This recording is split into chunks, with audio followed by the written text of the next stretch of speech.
Hi everybody, I'm Cody Hamill, the Client Care Manager here at Yakta. I'm going to walk you through the steps on how to remove or replace a deck belt. Now this will help you in the case of failure or regular maintenance.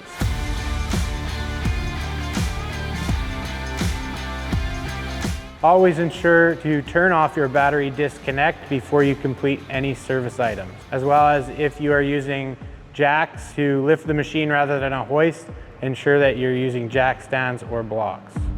Drop the deck into its lowest position. Remove the pulley covers.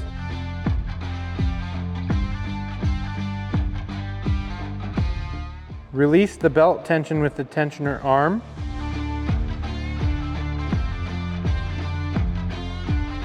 Remove the belt from the outer side spindle pulley, followed by the clutch pulley, and lastly, the remaining deck pulleys.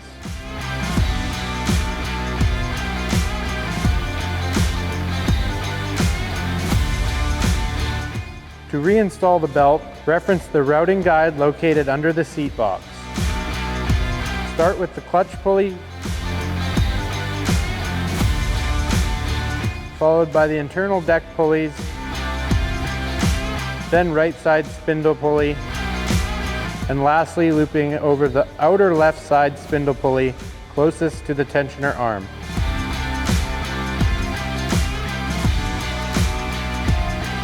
For more information, visit yakta.com.